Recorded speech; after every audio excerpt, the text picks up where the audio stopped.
Do you think about Creator Wizard as a saleable business? Is the goal one day to potentially like sell it to an education company or something like that? Because like you want to sell high. Yeah. So I've had 2 acquisition offers.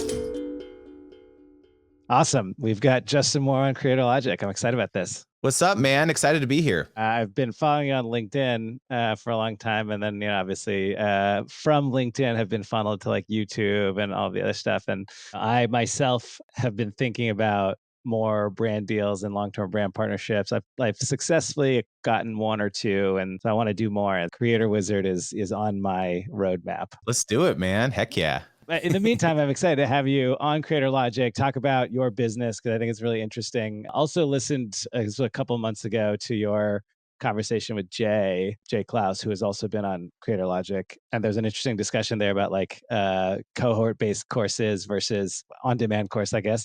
So we'll get into that a little bit as well. For the folks listening who may not know you, you want to talk a little bit about your business and Creator Wizard and kind of how you got there? Sure, man. My path has been long and circuitous. The quick, story is my wife April started her first YouTube channel in 2009. I was not in this space at all. I was in medical devices. My background's in engineering, computer engineering in college. And so I was in the medical device industry, but it was actually her. She started her first YouTube channel in 2009. Way back in the day, it was a makeup and cosmetic channel.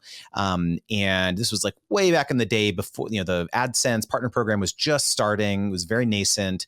And it was not clear that you could like make money on YouTube or make money on the internet way back then, right? I remember those days. Yeah. Yeah, it was like a passion project for most people. It was just like, oh, this is fun. I'm going to make a video about this, right?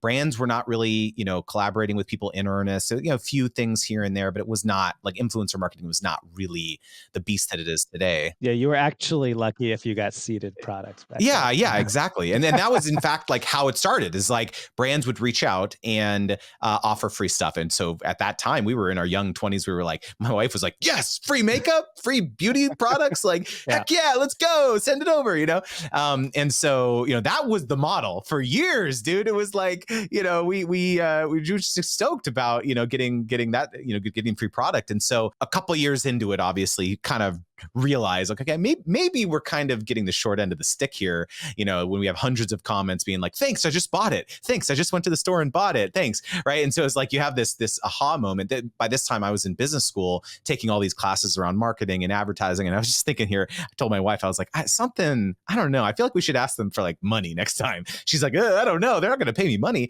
Right. And so sure enough, the next time a brand reached out, I told her to say in the email, do you have a budget for this collaboration?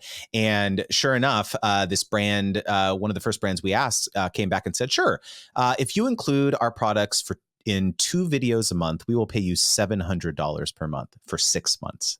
And we were just like, right. Because like at that time, $700 was like a big chunk of our rent, groceries, utilities. And so immediately it was this light switch moment for us where we're like, wow, if we could find 10 brands that could pay us this every month. Like what it was the first moment where it was like, to that date, it was always like my wife was a preschool teacher. I was in medical devices. It was like we were W-2 earners, right? It was like a single income capped, maybe like a cost of living, raise every year, 3% or whatever. But like all of a sudden we were exposed to this, totally orthogonal way of making money where it was like uncapped. It was like we could make as much as we wanted to, right? And so, we started doing lots of collaborations with brands, so fast forward to 2015, having done a lot of partnerships by this time, I was like, you know what? I feel like we're pretty good at this thing.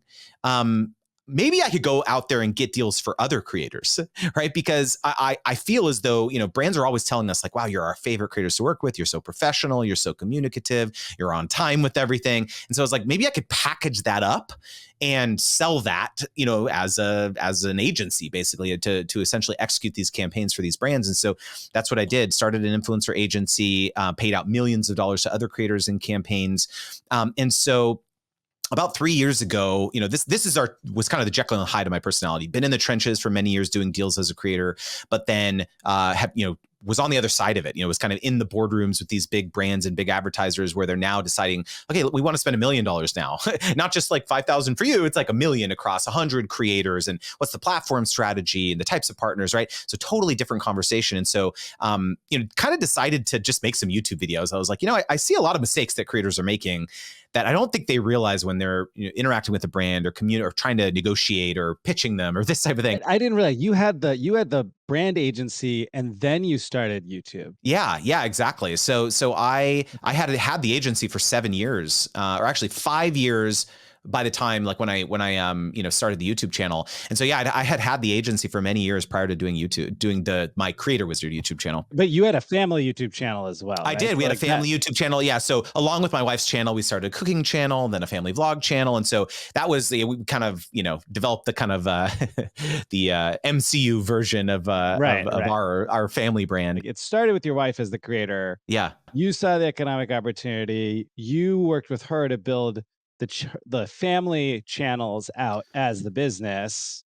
And then you said, okay, this is working for us. We could do this for other creators and other brands as well. Launch the agency and then launch Creator Wizard and kind of the educational set of content, and became sort of an educational creator at that point. Is that sort of the timeline there? So there was one big wrinkle in that, which was that the agency failed Right. ultimately. So, what ended up happening is 5 years into it, here we are 2020 and COVID just crushed the business. I mean, by that time I had a bunch of full-time employees. We were flying high, had all these contracts signed, lots of stuff in the pipeline, and COVID just absolutely crushed us. Our pipeline got eviscerated, and had to lay off all my employees. And it was like the absolute lowest moment of my life, man. I felt as though everything that I'd been like building towards, I was like, man, it was awful, dude. And so really when I started Creator Wizard, I was like at the lowest point of my life. I was like, I don't know what's next for me. Kind of in the ashes of like this gigantic failure. Things were okay with our personal channels, thankfully, because we were still kind of, we were still had a pretty robust business there, obviously. But it was really in those ashes that I had this realization that I now have this very interesting perspective on both sides of it as a creator, as well as having run an agency. And so that was when I decided to start making the videos, because I was like, I just want to like help people, share what I've known. Maybe it'll help a few people, and it really grew from there. It's interesting because you have this family set of channels. That alone could be a full-time, but you could spend your whole life, your whole career doing the more family brand and like YouTube business. But you wanted to get into these other businesses. Like kind of what inspired you, one, to try the agency in the first place? Agencies are a brutal business, by the way. So, 5 years is still a long time to run an agency. Yeah. And like COVID, yeah, I mean, COVID was just the worst. But you picked yourself up after that and launched Creator Wizard again, when you could have just said, well, we've got these channels working. Let's focus on this. Like, what kind of pushed you to keep doing all these other things? Our eye has always been on the horizon.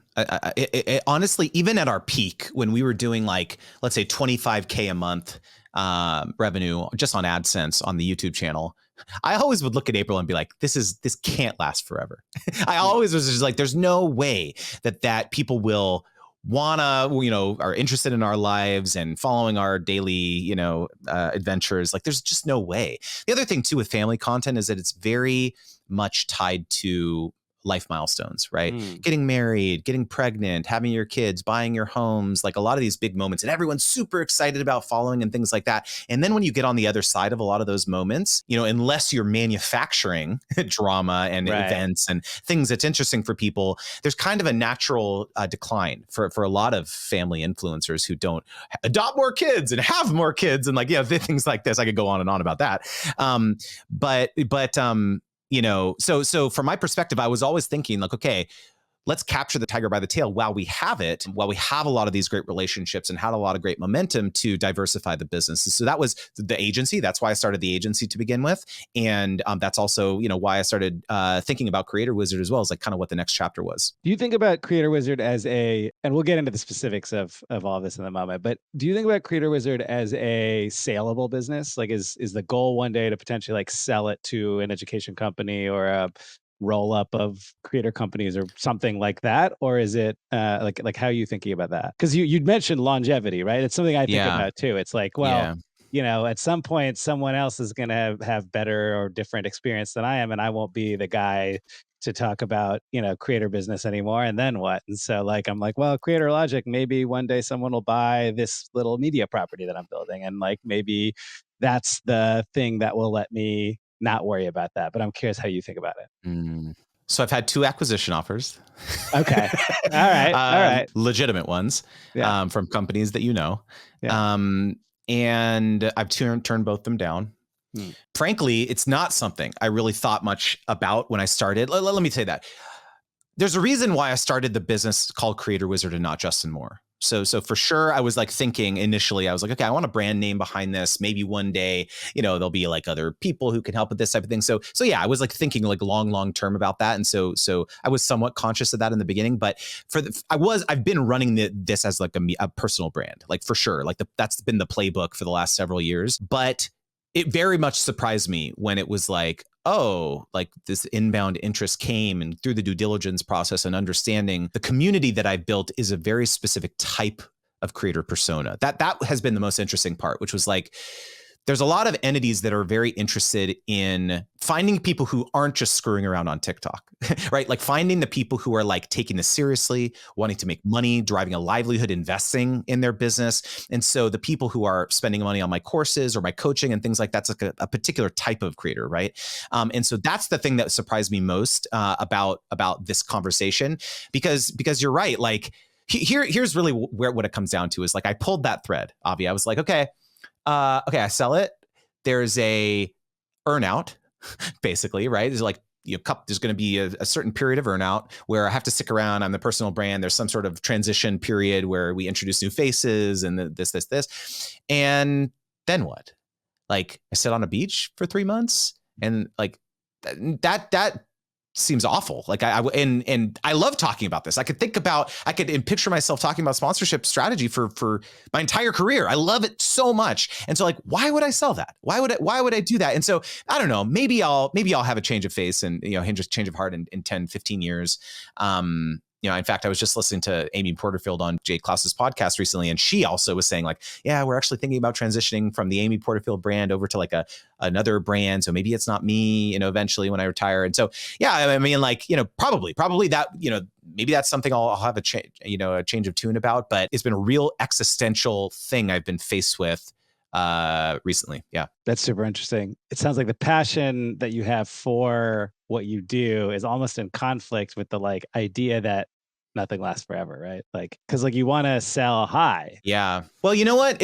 Here's the thing, dude. Like you talk to like entrepreneurs who have like made it, have some sort of exit or liquidity event or something. And it's like always after they've had the liquidity event, they're like, I want to be a philanthropist, right? I want to like give back and be charitable. And it was like, couldn't you have done that before you had all like hundreds of millions of dollars or something? I was like, well, right. And so the way I've always looked at Creator Wizard has been kind of like, it's like a skunk work project, right?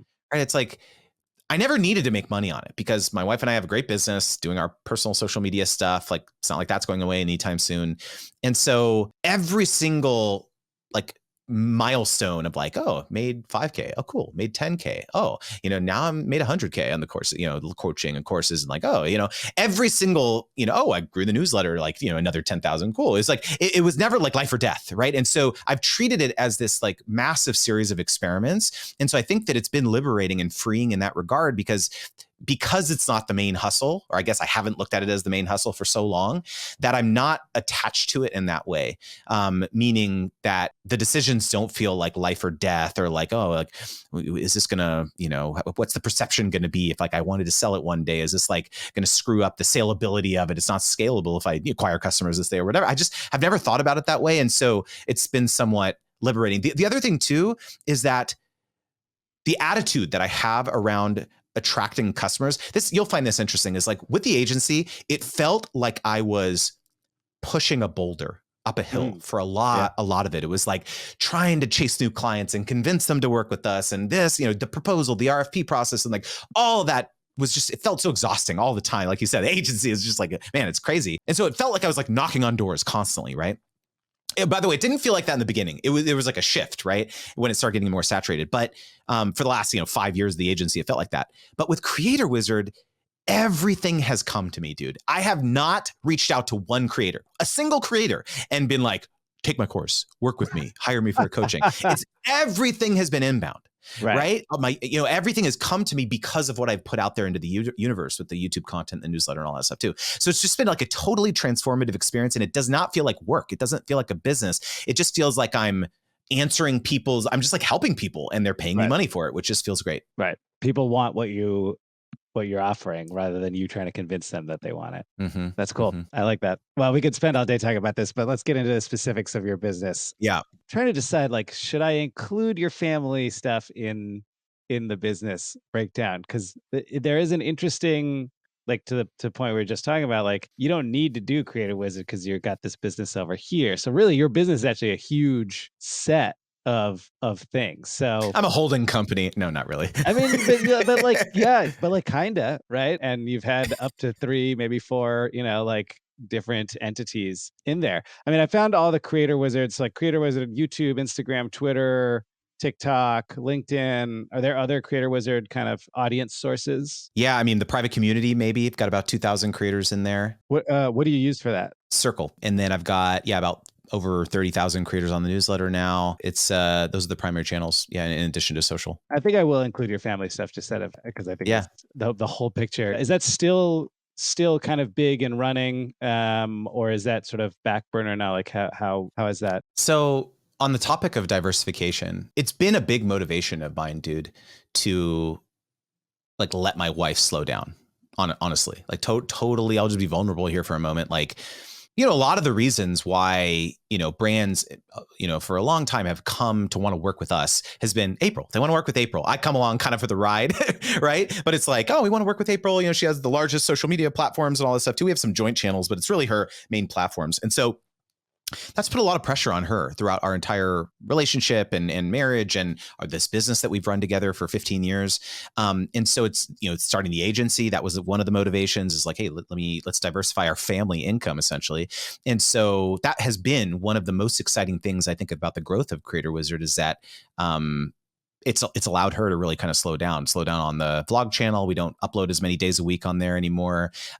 Slow down with just partnerships that we take. Don't have to take, as many or this type of thing. And so yeah, I would say it is accurate that, we're for sure slowing down on the personal kind of social media stuff because we're able to now. Were your kids ever involved in the family channel? Like as they get older, has that changed? Yeah, they were involved. We never had like kid channels or whatever, like a lot of people did, where it was like just them and toy channels and things like that. They were included in our family vlog channel for sure, though. That whole, the pregnancy journey and the birth and the growing up and all this stuff for sure. But it was always us as a family, right?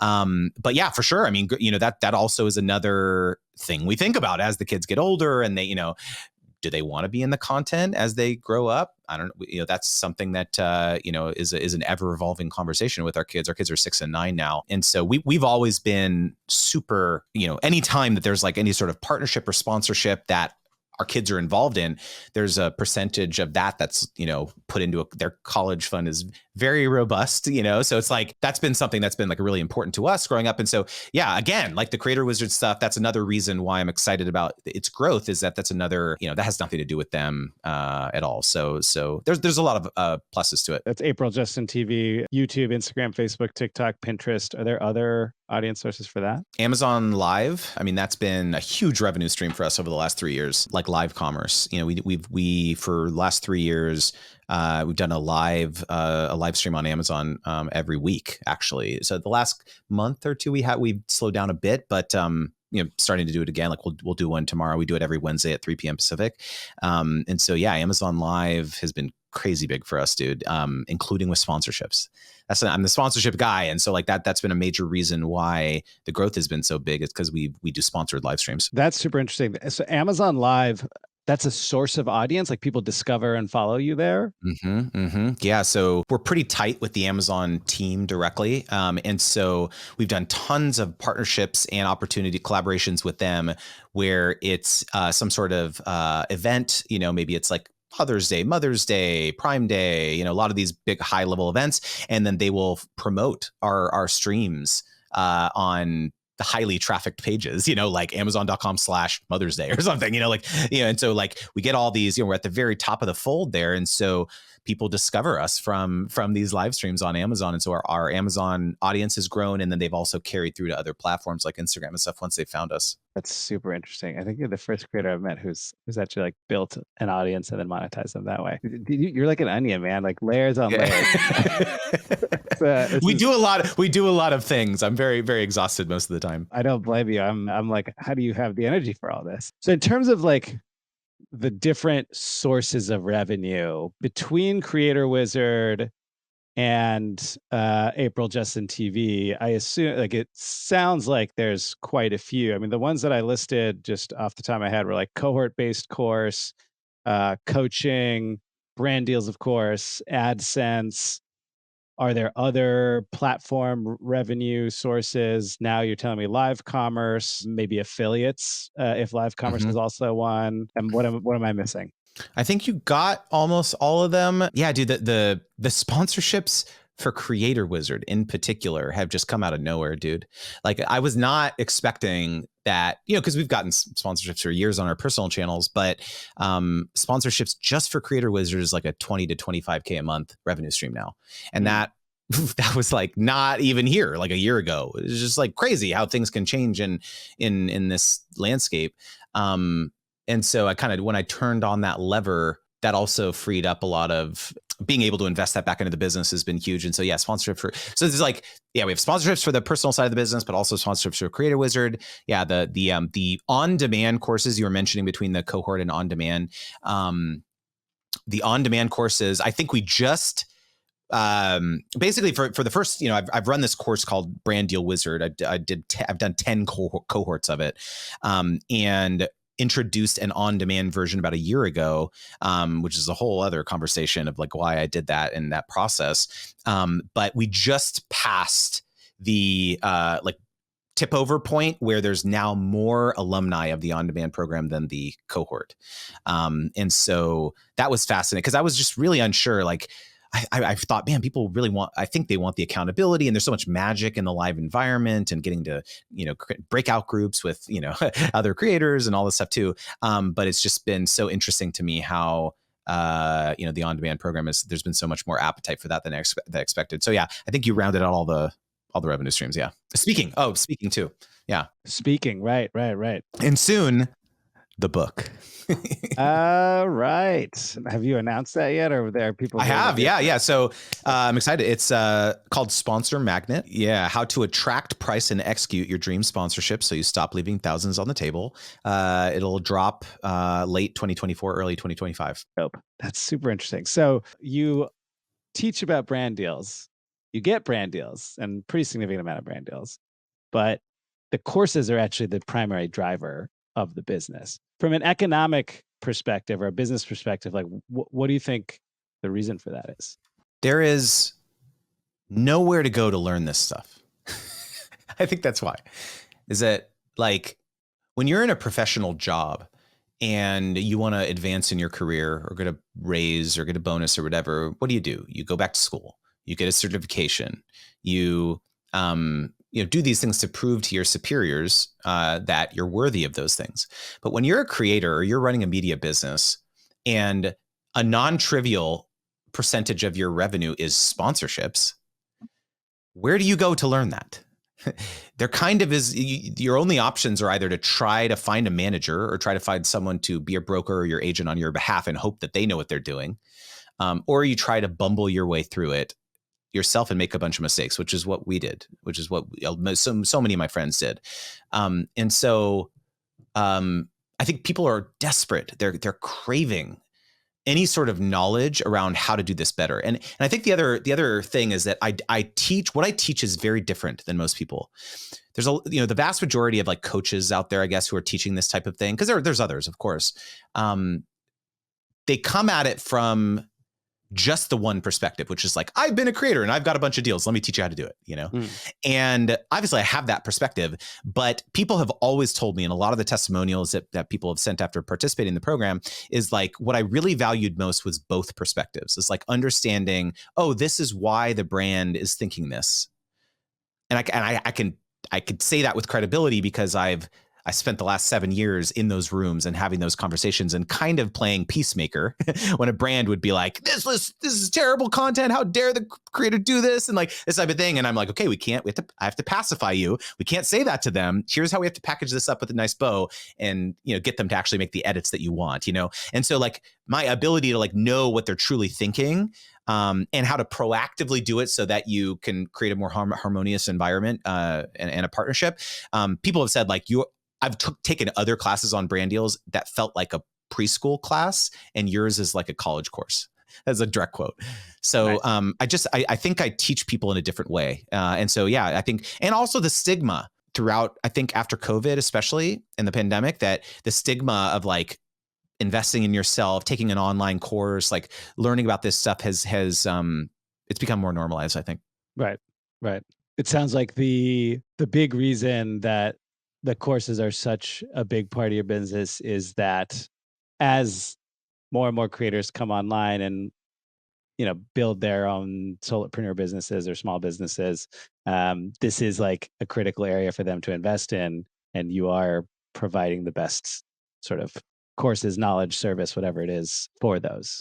Yeah, you know, it's been interesting. Here's another insight, Avi, which is that when I started the course, I was like influencers. That's my persona, right? TikTokers, YouTubers, Instagrammers, people who are like had built their business on a social platform, right? And even explicitly on the sales page of the course, I was like, this is not for anyone other than those types of people, right? And so I had all these. I started getting all these people reaching out to me, podcasters, course creators, community operators, newsletter operators, who were like, I'm not a social media creator, but I really want to take your course. Can I still take it? And for a long time, I was like, I don't think you should, because there's all these facets that are like focused on social media creators. And eventually I started taking some one-on-one calls with these types of people, like what I call owned platform creators, and very quickly realized like, wow, I guess the stuff that I'm teaching is universal. It's not just for influencers. And so about a year and a half ago, I totally overhauled the business. I changed all of my copy. I changed all my branding. I'm no longer a brand deal coach. I'm a sponsorship coach. I changed my sales page, everything about the way my business is to be more inclusive, to serve a lot of other types of people who are monetizing through sponsorships. And so, in fact, like some of my most profitable customers are, in fact, I know it. Podcasters are worth 3 to 1 lead value to me than any other type of creator. I've done some of this math in looking at my audience, and so it's fascinating, dude. Not something I expected. Why do you think that is? Why are podcasters? Because I've definitely seen podcast audiences be much more valuable than, say, TikTok audiences or even YouTube audiences. But the podcasters themselves as customers, that's an interesting insight. Like, what do you think drives that? I think that there really hasn't been much education for them, tailored to them. Like, you know, there's a lot of these like influencer coaches that you'll see on TikTok and Instagram Reels and stuff like that. But, you know, if you're a podcaster and you don't really consume much of social media in that way, they're not exposed to this type of education, I think, as much, just naturally. Also, I think the pricing format or the pricing engine that they've been used to is just CPM. That they think that that's the only way you can do it.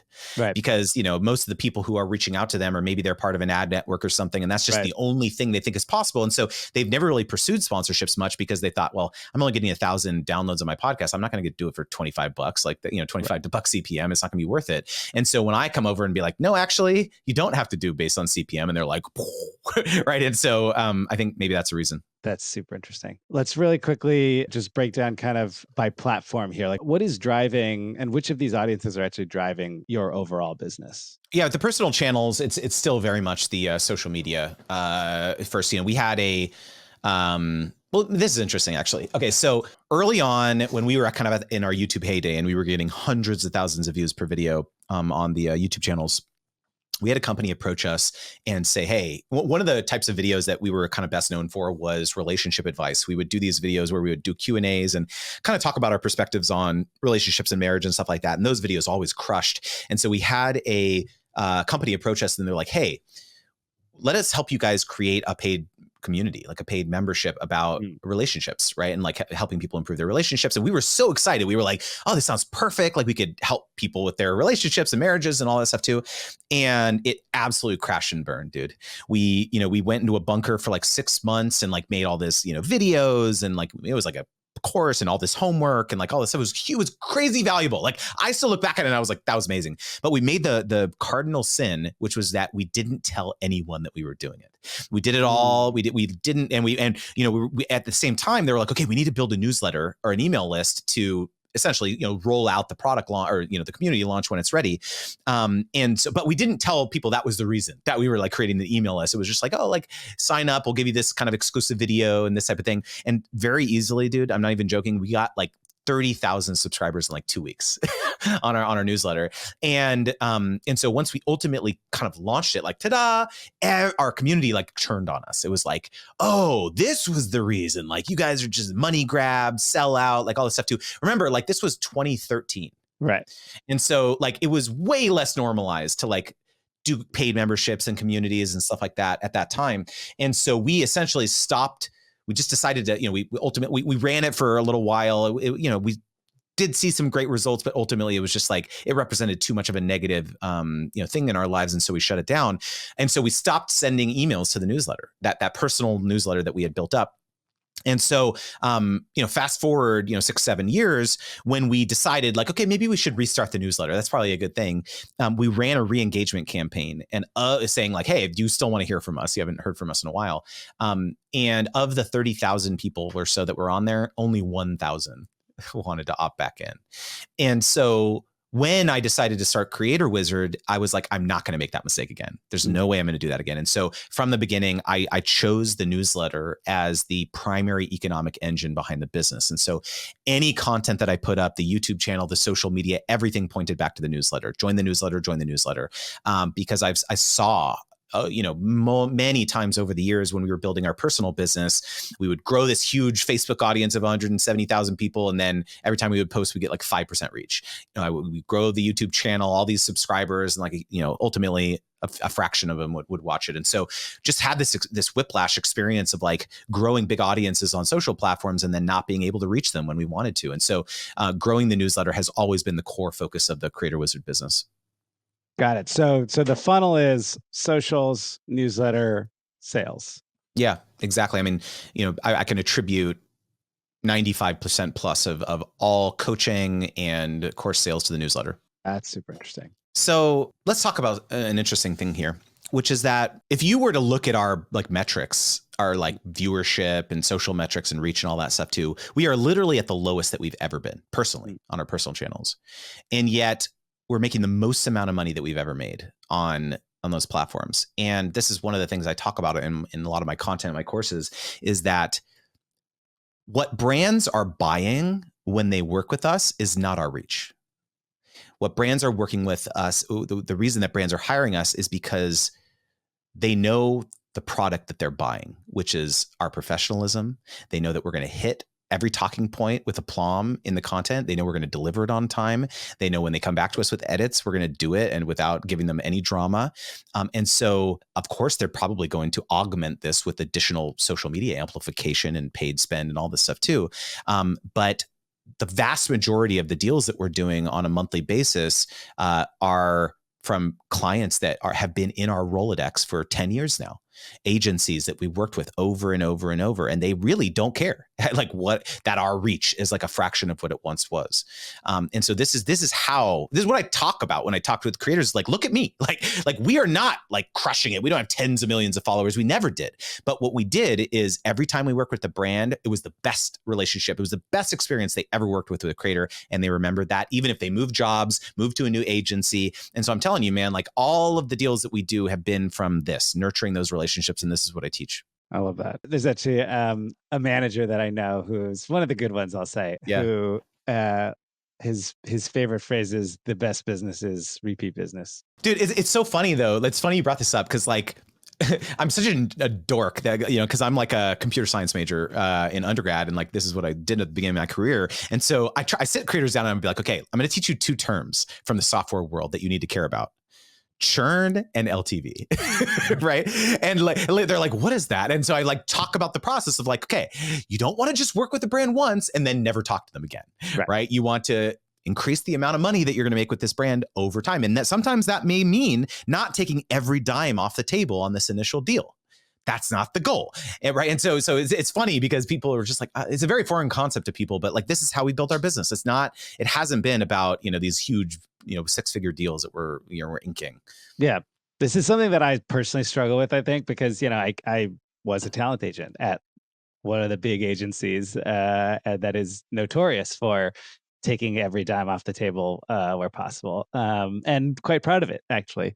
But like, yeah, I mean, like they're like, we're doing our jobs, which I drank that Kool-Aid 2 months long ago, and but like now, I have left money on the table, so much money on the table over the last year and a half, because like, brand comes to me, I quote them way too high, they disappear, and I would have negotiated, but like I just like came in hot, and rather than trying to like do something small and build the relationship and grow the business from there. And so, and like a lot of these are brands that I would be excited to work with. So it's something that I like spend a lot of time thinking about, but it's like almost like deeply ingrained in me to like feel bad if I'm not getting a crazy deal. You know what I mean? Well, a quick example, I was negotiating with the brand for a sponsorship for Creator Wizard recently. And this is a company that hasn't done a ton of like influencer marketing and sponsorship type stuff. And so they literally asked, like, can we just like hire you for a one-off consulting call first to like just get your advice on like how to build out our partnership program, and probably similar to what you do in your consulting practice. It's like, help them think through this type of stuff. And I don't really do those type of consulting calls much anymore because I'm working directly with creators. But they were like, okay, here, we've got the money allocated. Like, send us your coaching link. Like, let's just like have a call first. And I was just like, no, like, I don't need your money. Like, let's have a call. I'll talk through it with you for free. And got on a call with them, had an amazing conversation, had my fingers in what their partner strategy, I thought their partnership strategy should look like. And so literally just like got the verbal like 2 days ago that they're, we're moving forward on like a 5-figure deal now. Because it's like, what I talk about is like, when you can involve yourself in the process much earlier with a brand, especially a traditional brand who hasn't done a lot of partnership stuff, you can mold like what it ultimately becomes. And so then it just becomes a given that like, okay, once we ultimately are ready to pull the trigger and allocate the budget to this strategy, of course, Justin's going to be involved as one of the core partners when we launch this, because he was such an integral part of like of shaping it. And so like, a lot of creators who I work with are like in very traditional industries or niches where it's like, brands don't really do, influencer marketing a lot. Like, in fact, I have a coaching client, his name's Thomas. He's in the scuba diving industry. And like, this was his challenge, is like a lot, free product, free tanks, free scuba gear. Like, this is what most people are like used to. And so it took a lot of like education, right? Getting on Zoom calls, helping them understand the value of influencer marketing and this type of thing. And so now it took a while though. And now he's going to the trade shows, like talking with all the marketing people, right? And so now he's finally breaking through and signing these like very lucrative. He just signed a deal the other day. He told me in his testimony, he was like, it was more than my mortgage, but less than an MSRP of a Tesla. So I thought that was funny, right? And so it was like, it's just like these really cool moments where you realize, like I say a lot, like you're not just a creator, you're a consultant. You can help brands accomplish like much more ambitious things. I love that. Before we get to the stack, I just really want to quickly, last breakdown, is YouTube the primary source of revenue? Is Instagram? Instagram and TikTok. Percentage wise, give me like a ballpark. I would say like 80% Instagram. Oh, wow. 15% TikTok, 5% YouTube right now. And then what about Amazon? Oh, sorry. Probably 10% Amazon then. So like, let's say 70% Instagram, 10% Amazon, 10% TikTok, and then the remaining YouTube. It's slightly misleading though, because the way in which we're able to get oftentimes the Amazon sponsorships is because they come inbound for other platforms and we upsell them on Amazon live stream. So very rarely, we do a lot of direct deals with Amazon, but very rarely does like a brand come inbound to us and is like, we want to do an Amazon live stream sponsorship. It comes from education. It comes from upselling, this type of thing. So it's like a lot of the deals are hybrid. Got it. But you're still selling affiliate revenue through that. So like from an Correct. overall source of revenue there, like 10% still sit. Yep. Cool. This is a really fascinating business that you have. I hope to be almost this diversified and sophisticated several years from now. Uh, You will, man. I have no doubt. let's dig in on your operating stack. I'm kind of assuming that this is also pretty sophisticated, right? So you have a website. I'm assuming there's like a funnel there that you operate. Got your email list. I know you've got at least some team because I've interacted with your head of BD, and I think you have an assistant as well. So tell me about kind of let's start with like kind of the website and sort of the funnel that you've built there. Like what are the tools you use and how do you structure that? Okay, so I've got the website on Squarespace. The opt-in forms to the newsletter are from ConvertKit. Yes, we have the primary CTA above the fold on the website is join the newsletter. Like I mentioned earlier, like that's the primary thing that we're trying to hope people do. We have some pretty sophisticated, segmentation going on when people join the newsletter as well.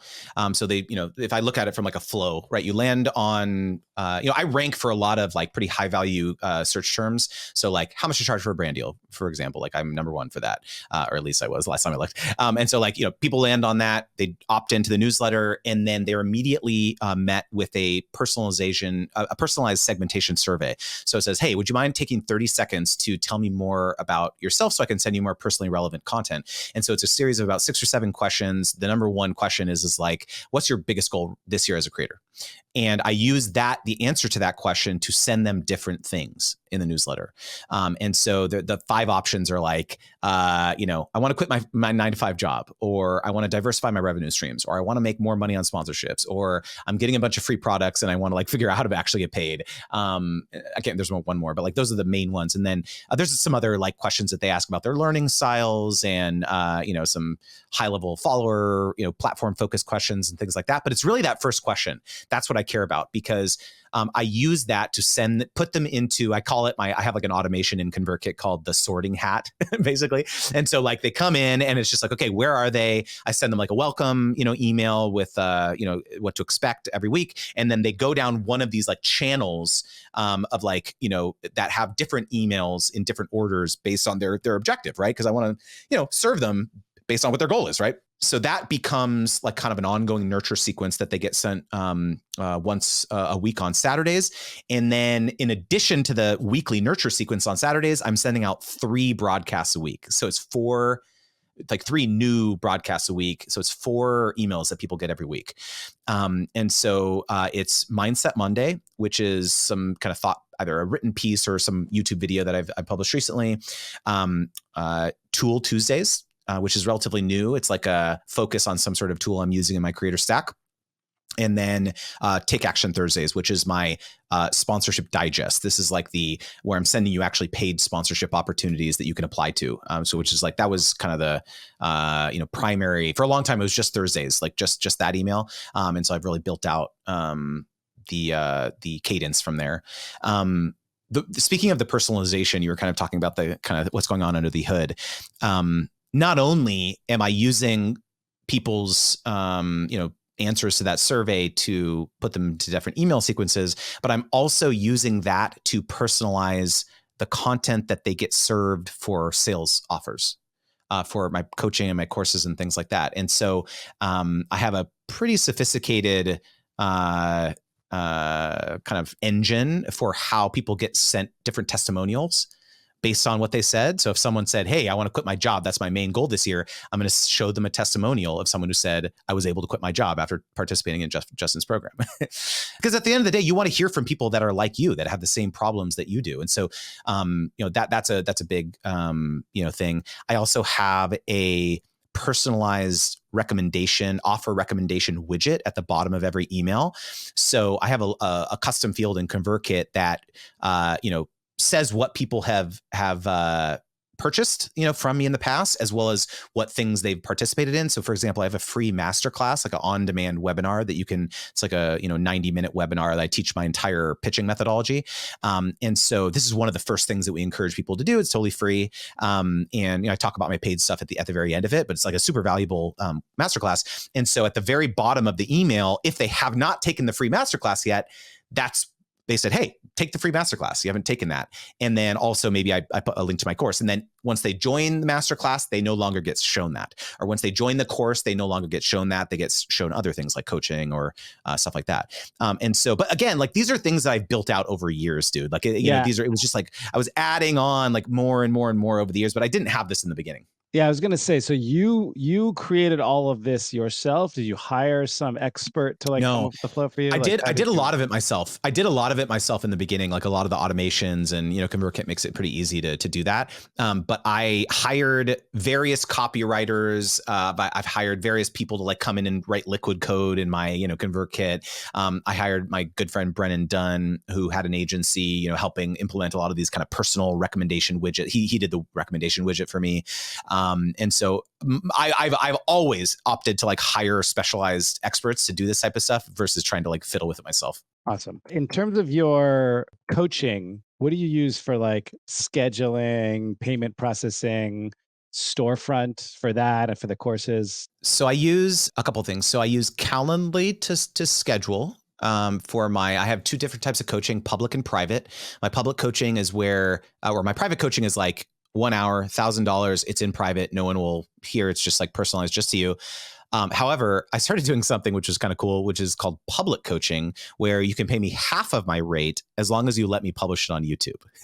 And I was just like, I don't know if anyone will do this, but this seems kind of cool. And since then, I've had close to 20 creators take me up on that public coaching option. And so I have all these public coaching calls on my YouTube channel now, which are awesome. We can get back to that of like why I do that and how it serves the business later, but that's cool. And so I use Calendly, they book it, they pay on Stripe. So I use Calendly for that. But then the shopping cart that I use for my courses and other stuff is Pay Kickstart. That's the name of the tool.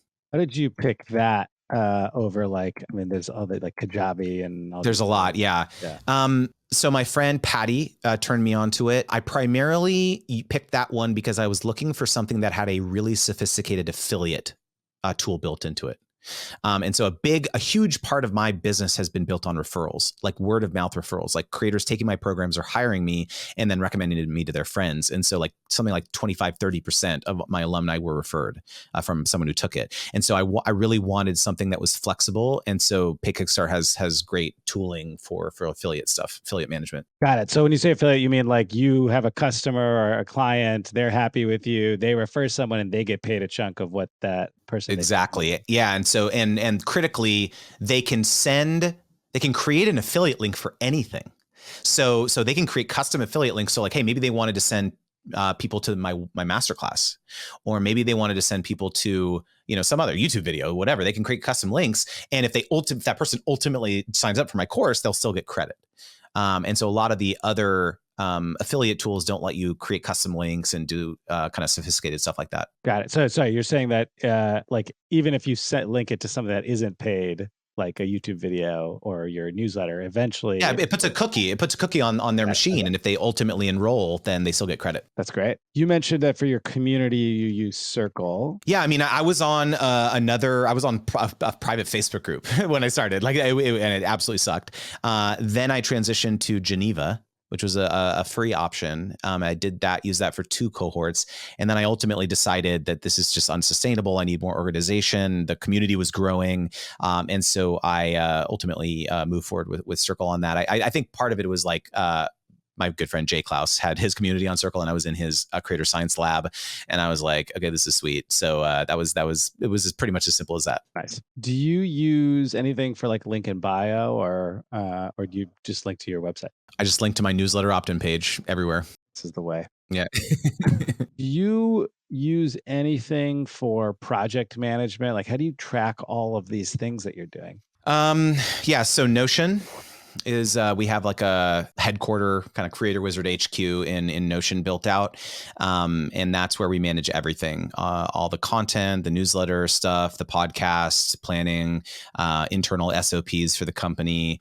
That's been a major point of focus. You mentioned, you were asking about the team, and that this is probably a good time to talk about them. So Yeah. it's been a big point of emphasis for me that like every single time I'm about to do something that I feel like only I know how to do, I fire up Loom or I fire up Tella and I just record myself doing it. And so we now have this like really vast repository of SOP videos of like how we basically do everything at Creator Wizard. And so I have a director of operations and community. Her name is Dee. She's amazing. She was a prior student, actually, of one of my early cohorts, and started working with her just as primarily for like community help. She started running all my office hours and she was amazing. Worked together. She's basically become my number two, and promoted her recently to kind of run the business essentially, while I can kind of focus on other stuff. So I've got Dee. I have Russell on my team, who is an assistant. I have Bianca on my team, who is an operations coordinator.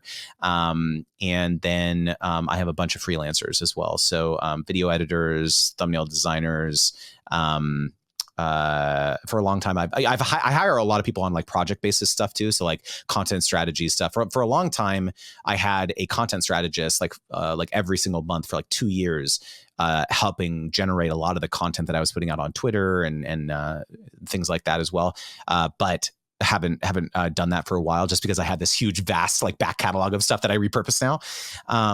And so, yeah, I think I'm missing people, but like that's the core of the business.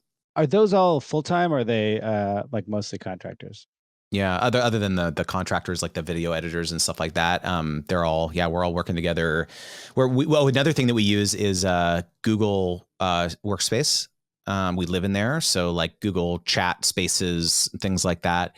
In addition to Notion, we're pretty much living in there all day. Okay, so Google Chat is like what you use to like communicate across the team. Yep. We don't use Slack. We use we have all these like Google Workspaces, and we have a bunch of like Zaps set up for like things that happen in the business, payment issues, new sales of different products, issues in the community, this type of thing. What about finances, like accounting and banking, credit cards, that kind of stuff? Like anything special or mostly general? So I have a Carrot card, friends with Eric. Have recently transitioned, full disclosure, they are a sponsor, but transitioned bookkeeping over to Kick. Which is a self-driving bookkeeper. Basically, they just raised money from OpenAI, and so I've been a huge fan of that, dude. I can't tell you how happy I was to cancel my QuickBooks subscription after like 10 years.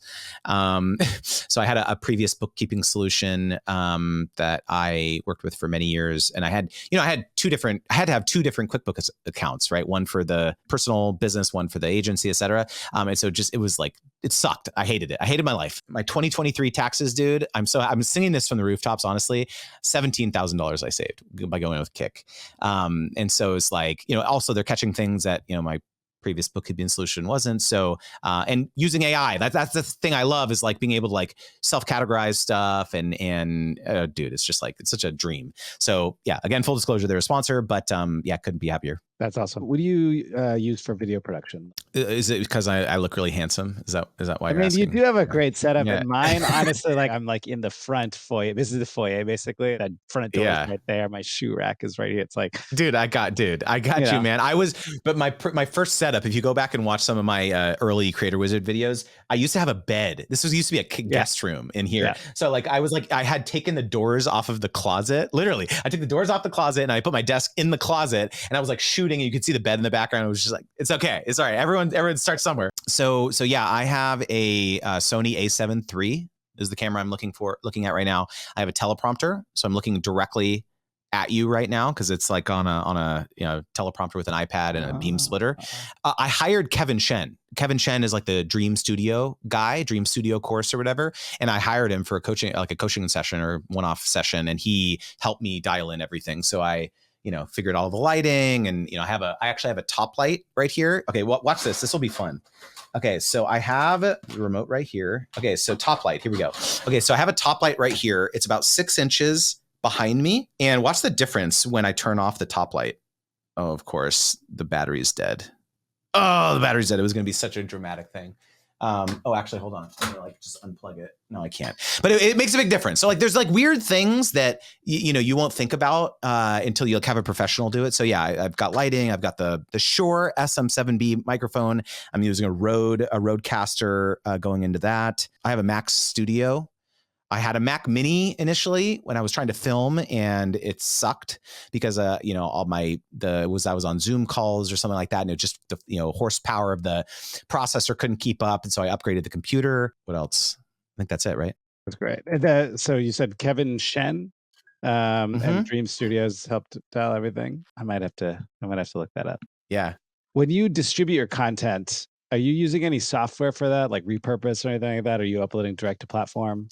So I've tried a variety of different tools to I'm not using Repurpose right now. I know people who use that. Man, I've experienced we've tried so many different things. I've used later.com. I still use Hype Fury right now. My assistant try to upload things for me in various ways. Here's a quick story of like how hilarious the growing pains of like adding assistants, growing teams. One of my employees is in the Philippines, and I just didn't think about it. Well, and I don't really look at analytics on TikTok, for example, and certain platforms. But because he was uploading a lot of my videos on his device in the Philippines, that is the vast majority of the audience of like who was seeing the TikToks is like people in the Philippines. And I did not realize that for months. And so it's just like these small things you don't think about. And so it's like, okay, we got to be on a VPN. We have to upload, we got to make sure we're like, in the VPNs in the US when we upload these things. So it's just like weird things. And so the other thing too, is like, we've tried using some of these repurposing platforms or distribution platforms, and I don't have the data to back this up, but like, I'm very sure that like a lot of our content is suppressed when you do that, because they want people natively uploading, like in the platform, spending time on platform, this type of thing. So we're back to like natively uploading is the point. That makes sense. Representation. No, you don't have a manager, agent. What about a lawyer? Yeah, I do have a lawyer that has been, well, let's put it this way. I hire specific lawyers for specific tasks. Back in the day when I was still getting my, feet under me with respect to the influencer stuff, I hired a lawyer to create a boilerplate contract template for us. And the only thing that we basically changed was the appendix, like deal points, deliverables, terms, usage, all that stuff. And so I do all our own deals. I'm not a lawyer, obviously, but like I've seen thousands and thousands, literally hundreds personally, as well as through the agency, thousands. And so I do all our own deals. However, I recently got the trademark for Creator Wizard. And so I hired a trademark attorney to help with that. And so various projects. I hired, Rob from post those like threads on Twitter about like copyright law and stuff like that. You probably know him if I'll send you your profile, but I hired him to do a risk assessment survey or risk assessment on my sales page. I'm kind of a Boy Scout in this regard. Well, I am an Eagle Scout, but oh, me too, dude. There we go. I knew the connection there, man. What was your Eagle project? Oh my God. It was like the most classic Eagle project. I like put like benches in at the like elementary school fields for like the soccer games and stuff like that. Dude, there we go. Love it. Which, I was like not a handy guy or kid. So yeah. I was like figuring that out. That's so cool. Yeah. So I hired Rob to basically ensure that all I was doing claims properly, essentially, right? So if someone said, oh, I made X amount of dollars by, participating in Justin's course, ensuring that I had disclaimers that this is like not a typical, expectation. Like most creators will see moderate increases in revenues, things like this. So I'm just like, I'm trying to run like a legitimate business. I'm not trying to like, buttoned up. Yeah, I'm buttoned up. I'm not trying to trick anyone into this. I'm like, wanting to ensure that like, especially as the business scales, you have to have a different risk profile, I think, especially as I'm running paid ads and being exposed to new audiences and things like that. Awesome. Are there any other tools and partners you have that we didn't cover or talk about? I do a lot of live streaming for Creator Wizard, actually, and I use Restream for that. So I multi-stream across, YouTube, Instagram, LinkedIn, X. I'm missing platforms here every week, and so I use Restream to do that. I'm a big fan of that. How does live streaming fit into your business? Something I've thought about is like, should I do office hours or something like that? But like, here's how you think about it. Dude, so much of like the businesses that I think both of us run, it's like signals, right? It's like, it's hard to know the exact like economic drivers behind there's so many things we do. Revenue, we've got the newsletter, we've got LinkedIn. You could look at clicks and track stuff, right? But it's just like, very rarely is someone who like hires you for like a, unless you're like a single channel, like you're only on LinkedIn, of course you'll know it from there. But like for someone like me, where I'm doing so many different things, it's unless you do like ingestion surveys and people are like, telling you how they found you and stuff like that, it's just hard to track, right? But the limited data that I do have, it's very clear that the live streams, people are always saying like, I've been watching your live streams for a year every week. And you give so much value. And so that's why I decided to join the course, or that's why I decided to sign up for a coaching call. And so the live streams to me serve as, I look at them as kind of middle of funnel in terms of nurturing the people who are already in my audience and continuing to provide value to them on an ongoing basis. That's awesome. There was one more tool you're mentioning after the live streams before I interrupted you. Oh, Riverside. I use Riverside for my podcast recording. Got it. And how do you distribute your podcast? So it's a video first podcast. So I primarily look at YouTube and Spotify via Anchor, and then all the audio platforms as well, but it's through Transistor. It's a video only podcast, or you have all the audio? No, video first. It's video first. So meaning we edit the podcast for the video experience, but we also publish an audio version of it. Anything else on that front? Otherwise we can move to the lightning round. Should be like 5 minutes, and I can. Yeah, dude. We could probably talk for hours. Let's do the lightning round, man. I'm excited. You've piqued my interest. Okay, cool. Keep it to 2 sentences or less, maybe like one for the answer, one for an explanation. What's your number one tool to save time and money? Hiring a VA. With free money, who would you hire? Brennan Dunn again for email strategy. What's contributing most to your growth? Consistently telling my audience that I don't care if 99% of them ever pay me a dime. I want to dig on that for 1 sec. How do you do that? Like how do you authentically get that message across? I just put out so much stuff for free, dude. The newsletters, the content, I help people in the DMs for free. A friend of mine, Pete Matheson, he's a tech creator on YouTube. He just DM'd me yesterday, these like 5 minutes of voice notes, like questions, like, he has a pretty significant business. And so he was a previous alumni in my program. Anytime, and like, I just help people. Like, I didn't be like, oh, you got to book a coaching call for me. Be like, sure, let me do a voice note back to you. And then he just made this super gracious, like really nice tweet. I didn't know he was going to do that. And he was just like, I just sent Justin, I haven't paid Justin or whatever, and I, it's not like he's paying me for this, right?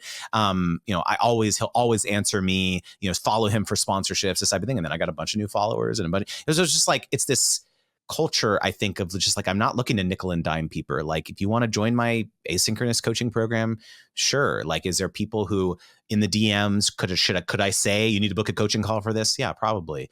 But I think also there's this, like, I have found people are generally very fair. People who ask me questions, they understand that, like, if their questions exceed a level of complication, they're going to book a coaching call. They're not going to like ask you to like sit there and like help you price this really complex deal. They I feel like pretty fair and good about that. And so, occasionally there'll be people who like want the world for free, but most of the time people are like, oh, thank you so much. They're so profusely happy. And then what happens? They spread the word. They tell everyone they know, Justin was so nice, you should hire him. And that's the thing I found, dude, is that like anytime, because of the goodwill that I've generated, anytime anyone on X, for example, says like, oh, I'm having all these challenges with brands, or I want to make more money on sponsorships, you open the thread and like 10 people are tagging me, like, talk to Justin.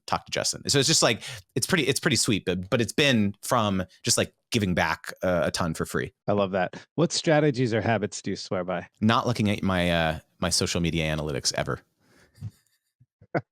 Oh, man. What's the biggest risk to your business? I think not being able to impact the number of creators that I want to in the time I have on this earth. Seems kind of cheesy, but I have this goal to like help creators big and small land 1 million sponsorships by 2032.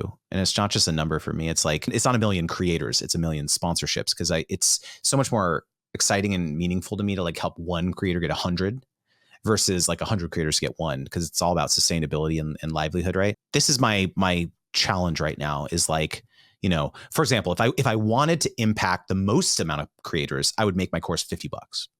My course is not $50. It's the cohort is at $3,000 and the on-demand program is $1,500. And so it's a balance between ensuring that the investment adequately is able to help us continue to run the business and impact people, right? That's one component of it. But also that I'm able to serve the right types of creators as well. And so I don't have the answer yet. It's tough. 1 million sponsorships by 2032. I love that. What do you wish you knew when you started? That I didn't need to hire a manager. Sorry, Abby. Listen, there's a reason I'm not one anymore. How do you think of yourself? Creator, influencer, artist, solopreneur, entrepreneur, or something else? Oh, I'm an entrepreneur. I'm a founder. Founder first. Last one. Who influences you? Oh, my wife. Oh my God. My wife, dude. Like none of this would be possible. I would not know any of the things that I know about sponsorships and brand deals had it not been for the business that she built. And she is the most creative person I've ever met. I'm not a creative person. I don't really have a creative bone in my body. I kind of fake it pretty well. I think I'm pretty funny. I would describe my content strategy as unhinged, but I'm not like my wife. My wife will be on a briefing call with a brand, and they'll literally be reading the brief for us for the very first time. And they'll be like, so what kind of ideas do you have? And she'll just be like, boom, boom, boom, boom, boom, boom, boom, like rattle off like 5 amazing ideas of like how to bring the partnership to life. And I'm just like, that would have taken me like 3 hours, like think about. So she's the most creative person I've ever met, and I owe everything to her.